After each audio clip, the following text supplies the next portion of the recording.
Bonjour à vous, ici Moustapha. Aujourd'hui, je vais vous expliquer comment je réalise une planche de BD. Pour ceux qui me suivent sur Facebook, vous avez constaté que je partage une histoire depuis quelques temps en format BD. Donc aujourd'hui, j'ai décidé de vous expliquer comment est-ce que je fais ces planches sur mon logiciel actuel qui est Clip Studio Paint. Sans plus tarder, nous allons nous lancer dans la vidéo. Alors, avant de commencer, nous allons créer un nouveau canevas. Voici le format que moi j'utilise. Vous pouvez décider d'utiliser le même ou carrément passer au format A4 ou tout autre format. Alors avant de continuer, j'aimerais préciser que cette vidéo est sponsorisée par... Non, je rigole, elle n'est pas sponsorisée. On continue la vidéo. Alors moi j'ai choisi de mettre du gris sur mon papier de base parce que j'ai mal aux yeux. Et mettre du gris me permet de ne pas avoir cette couleur blanche très forte qui me blesse les yeux. Donc lorsque vous créez votre canevas, la première chose à faire c'est rapidement de poser vos croquis. Ok, moi j'ai déjà une idée de base, donc j'ai décidé rapidement de me mettre à la réalisation du croquis. Donc à ce niveau, vous décidez par exemple de raconter une histoire. En fait, cette planche que je suis en train de vouloir réaliser est celle du prochain épisode de mon histoire. Si vous n'êtes pas encore abonné à ma page Facebook, vous pouvez aller voir. Le nom de la page, c'est Moustapha. Alors, cette planche que je suis en train de réaliser est en fait la suite, la partie 4 en fait de mon histoire. Si je ne me trompe pas, c'est la partie 4, oui. Alors, l'idée c'est quoi? C'est de réaliser en fait un personnage qui est en train d'écrire des messages avec une amie. Donc, l'idée c'est de dessiner d'abord de base un personnage qui est assis en format grand pour qu'on puisse voir un peu les détails de la pose, son habillement, le décor et tout le reste. Donc je décide de faire quelque chose de beaucoup sur en fait toute la largeur de la feuille. Je dessine tout le personnage, comme ça en bas je pourrais zoomer sur le visage afin de vous montrer une expression particulière du visage. Et sur la dernière case, j'ai l'idée de montrer en fait celui ou celle à qui elle est en train d'écrire le message. Donc c'est un peu l'idée de ma planche actuellement.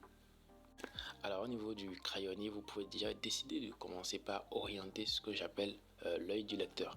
Alors je ne fais pas très attention à ça lorsque je dessine, mais je me suis rendu compte en regardant mes précédentes pages que la règle est très souvent acceptée.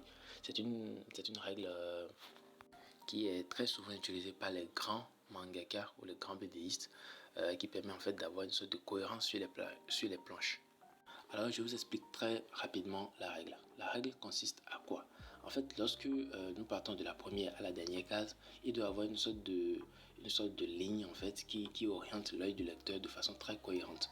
Je vous montre ça rapidement sur l'une de mes pages. Donc vous pouvez rapidement observer ici l'œil du lecteur qui a été très bien orienté de façon je vous rappelle que je n'ai pas vraiment fait attention à ça lorsque j'étais en train de dessiner. C'est juste après la fin en fait de ma réalisation de planche que je me suis rendu compte que en fait j'ai respecté la règle sans vraiment m'en rendre compte. Donc c'est pour dire que avec de l'expérience, lorsque vous pratiquez beaucoup, ça devient très spontané en fait. Je n'ai pas prêté attention lorsque j'étais en train de faire le storyboard, ni la colo, ni tout ça. C'est après avoir posté la planche que je me suis rendu compte que en fait j'ai respecté en fait la règle, ce qui est super. Donc ça c'est ce sens là en fait c'est guise aussi lorsque vous lisez beaucoup de mangas, vous lisez beaucoup de BD, lorsqu'il s'agit maintenant de réaliser les vôtres, ça vient de façon spontanée. Mais je vous conseille d'avoir souvent cette règle en tête lorsque vous essayez de réaliser vos planches. Ça vous aide à vraiment avoir une sorte de fluidité, surtout dans l'emplacement, dans le placement des bulles. Voilà. Donc après la réalisation du crayonné, nous allons maintenant rajouter des cadres. Alors pour ajouter les cadres, je ne le fais pas de façon manuelle parce que ça me prendrait trop de temps et j'aime bien avoir un template que j'utilise sur toutes mes planches. Donc si vous utilisez Clip Studio, vous pouvez utiliser les paramètres suivants.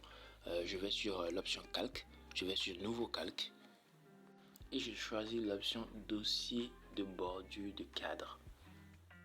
Après avoir cliqué sur cela, ça va vous créer un cadre. C'est le grand cadre en fait qui se présente sur votre papier. Alors ici vous allez vous rendre compte que le cadre n'est pas visible, c'est parce qu'il est un peu trop grand. Donc on va essayer de le réduire. Donc là, ça vous présente des options pour pouvoir modifier l'épaisseur de ce trait, du cadre. Moi je le laisse comme ça, vous pouvez prendre mes paramètres si vous voulez. Donc je valide, je fais OK pour pouvoir ajouter réellement le trait sur un nouveau calque automatiquement. Alors, afin de faire apparaître le cadre, nous allons cliquer sur l'option échelle et rotation, ce qui va en quelque sorte sélectionner en fait notre cadre. Alors, on peut, si on veut, redimensionner de façon manuelle, mais ça sera un peu trop brouillon. Donc, on va utiliser l'outil, on va aller dans le panneau propriétés de l'outil. Et au niveau de l'option rapport d'agrandissement, vous allez sélectionner une seule option, c'est-à-dire la largeur ou la hauteur, et vous allez la mettre sur une valeur donnée. Alors, lorsque l'option conserver les proportions est activée, ça va agir sur les deux en même temps. Donc, vous aurez quelque chose d'aimanté en quelque sorte. Donc, moi, je choisis pour la BD Facebook, par exemple, que je poste, je choisis 90. Alors, lorsque je mets 90 et que je valide, vous voyez que le volume du cadre a été réduit. Donc, le cadre devient apparent. Alors, l'espace bleu que vous voyez, en fait, c'est un masque. Un masque qui permet, en fait, à ce que les dessins ne débordent pas du cadre. Vous pouvez décider de l'activer ou de désactiver. D'habitude, je le désactive parce que j'aime bien déborder sur mes cadres. À présent, nous allons utiliser l'option diviser les bordures du cadre, la deuxième option, et nous allons commencer par diviser les cadres en fonction de notre storyboard. Alors, lorsque le calque est créé de cette façon, vous ne pouvez pas directement dessiner dessus, vous ne pouvez pas gommer les lignes du cadre principal. Donc, pour le transformer en un calque normal ou le rasteriser, si vous préférez des thèmes plus techniques, vous allez créer un nouveau calque par-dessus et vous allez sélectionner les deux calques que vous allez fusionner ensemble. Alors, lorsque vous fusionnez les deux calques, le calque est automatiquement rastérisé, ce qui vous permet de pouvoir gommer les lignes que vous venez de créer. Par endroit, j'ai l'habitude de gommer afin de rendre mes pages beaucoup plus belles. Donc là, je vais commencer par gommer pour vous donner un peu une idée de ce que j'ai l'habitude de faire. À présent, je vais rapidement ajouter des textes avec l'outil Texte de Clip Studio pour vous montrer un peu ce à quoi l'épisode va ressembler. Donc, s'il y a des abonnés Facebook ici, disons que vous avez un peu une sorte de trailer ou un petit spoil, même si c'est pas très poussé quand même comme spoil. Donc, chers abonnés, nous voici à la fin de la vidéo. J'ai essayé de faire une vidéo très courte pour vous expliquer rapidement comment est-ce que je structure mes planches de BD sur Clip Studio Paint, parce que d'habitude je fais des tutos sur Ibis Paint. Donc aujourd'hui j'ai décidé de vous montrer un peu comment est-ce que ça se passe sur Clip Studio. Si vous voulez des tutos plus poussés, vous n'aurez qu'à me les dire en commentaire, ou si vous avez d'autres sujets de vidéo, vous n'aurez qu'à me les dire aussi en commentaire. Nous allons repartir avec un rythme très poussé, avec une vidéo par semaine. Donc j'espère que vous allez aimer cette vidéo. Donc si c'est le cas, vous lâchez rapidement un pouce bleu et vous vous abonnez. A plus les gars.